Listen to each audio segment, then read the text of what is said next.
Hi everybody! This week we're going to talk about another musician from back when, like, is not alive now. The reason I want to do this is because, well, if we were in the classroom, we wouldn't be so much talking about this stuff. We would be playing music. We'd be at the drums and at the xylophones, but that's not in our cards right now. So there's a whole other side of music, the music history, that is just so fascinating that we don't get to do a lot of in class. So we're lucky that we get to talk about this stuff now.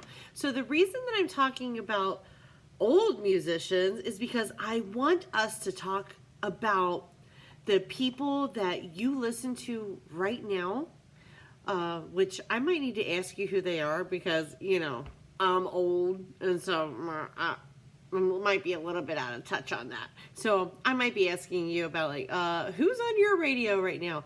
But I want to talk about those people. But before we talk about them, we've got to understand where their music came from. They just didn't all of a sudden, out of the blue, start playing music. This music came from other people and has changed as our history changed. So that's why I want to talk about these. Today we're going to talk about Ella Fitzgerald. Ella Fitzgerald was about 15 years after the person we talked about last week, Louis Armstrong. Ella Fitzgerald is very, very important because she really brought to the forefront, gave attention to three really big things going on in the country at the time. One, women in music. Two, black culture. And three, she was really into child welfare. She cared a lot about children, and she donated a lot of money because she became a very, very popular musician who had a lot of money. She donated a lot of money to causes for children, to help care for children and to make sure that they're being fed and sheltered and that they have a good life. So those three issues she really brought a lot of attention to. Ella Fitzgerald, she was born in 1917 in Virginia, and she ended up moving to New York. And unfortunately, both of her parents died. It was her mom and her stepdad died in New York. And so then she found herself as a 15-year-old. Well, after her parents died, her older sister took her back to Virginia, and Ella just never really got over the death of her mother. She was very, very close to her mom, and her grades started dropping. She got in trouble a lot with the police, and they ended up taking her to a reform school for youth. A reform school is kind of like kid jail, I guess, kind of. And they were not nice to her there. Oh, it was, I'm not going to tell you about it, but if you read about it, it's not good. So she ended up escaping from there. Escaping like it's jail. Well, it kind of was. Anyway, so then she found herself as a 15-year-old she was alone and poor. She was absolutely broke. And it was in the middle of this thing called the Great Depression. The Great Depression was a really, really horrible time for a lot of people in America. It was there wasn't a lot to eat, and there weren't jobs for people to get. And she was like, what am I going to do? Well, she ended up winning a lottery ticket, not for money, but the lottery ticket was so that she was allowed to perform at amateur night in this place. And the person who won amateur night got money. So she was like, oh, dude, I can dance. I can dance really well. So I think I'm going to do that. Dancing, not the reason she was popular. But so she planned to go to this amateur night and dance and win and make money.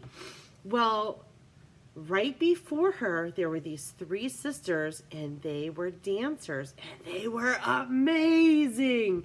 And so Ella Fitzgerald was like, oh, these girls just brought the house down. Everybody loves them. There's no way I'm going to dance better than they do. Oh, what can I do? So she remembered back when she was a little girl, her mother always played this record. And she was like, well, I always sang along with that record. I guess I can sing. So she went out and sang, and everyone was just like, it was amazing. And they demanded her sing another song. So the only thing she knew was like on the other side of that album, there was another song. So she sang that song. It was amazing. She won the talent show, and that's how she got through the Great Depression. Was she entered talent shows and earned the money from the talent shows. So that's how she got through the Great Depression. She ended up becoming a person on a weekly TV show, and she received money through that. And then she was asked to be in this movie, this kind of weird, silly movie. It was called, what was it called? Ride 'em Cowboy or something? Yeah, it's called Ride 'em Cowboy. It was about Abbott and Costello, or it was by them or something. I don't know. I'm way too young to know about that. It was black and white, so I mean, that tells you how old it was. But it was, Abbott and Costello were like a comedy duo, and so she was a very young girl. She was 17 years old. And they wanted a person to sing to these cowboy people on a bus because they thought it would be funny. And so she did it, and she sang the song A Tisket, a Tasket, which was a children's nursery rhyme. Maybe your grandparents might know the nursery rhyme A Tisket, a Tasket. Maybe you can get on, like talk to your grandparents on the phone, or if you have video things set up with your grandparents, ask them, do you know the song A Tisket, a Tasket by Ella Fitzgerald? Ask them if they know. It was a children's song, but Ella Fitzgerald sang it so beautifully, and it became a hit record. It sold like 100 million copies, and it made her famous. It was amazing. So she was able to use music to approach a lot of topics. One is like racial topics, which I can't go too much into, being that you're young. But if in 5 years you want to talk about how music played a part in civil rights and things like that, we will have a really cool discussion. What's really cool though is that she used her music to get people of all races to like her. All races, all religions, all nationalities, rich people, poor people, black people, white people, people from America, people from other parts of the world. Everyone just loved her because she was just so talented and so skilled. So take a listen to Ella Fitzgerald. Take a listen to, I'm putting in another thing where her music is still being played. There's a jazz band I put in. This jazz band is amazing. You're going to love it. There's two girls that are close to your age singing this song by Ella Fitzgerald, and they sound like they are her. They sound amazing in this jazz band. I want you to look at this jazz band. There's this guy that like plays a trumpet, and then he puts that down and he plays a saxophone.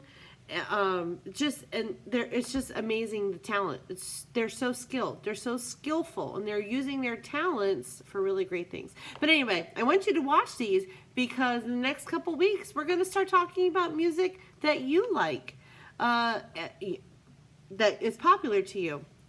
And we're going to talk about how these musicians you're learning about now created a foundation for your music. A foundation is like a base. Think of like a pyramid, right? If we had a pyramid and we took away the base of it, the top's just going to fall down. It's not going to be any good, right?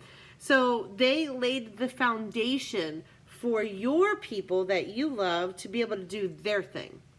Another thing about Ella Fitzgerald, really quick, she was called the first lady of song for 50 years. 50 years. That's huge. Think about the people that are popular musicians today. How long are they popular? I really don't want to seem like an old lady, but I mean, the only people that are coming to mind are like Katy Perry. I don't know if she's still popular or not. But I mean, how long was she really popular? Really popular? 8 months? Lady Gaga, how long was she really, really, really popular? A year? Ella Fitzgerald had the country's attention for 50 years. That's such a long time.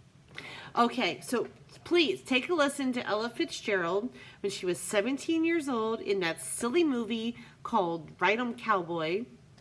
Take a listen to this jazz band playing a song by Ella Fitzgerald. Well, it wasn't her song, but made popular by Ella Fitzgerald. Just take a listen to those.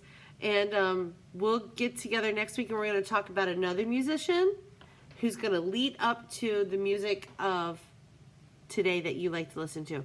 If you have a musician that you really like to listen to, email me and tell me who it is so I can look into them. If you don't know how to email me, it's hen, HENNMI, because it's Michelle, HENMI, at lovelandschools.org. Email me so I can look them up and maybe it'll make it into our lesson next week.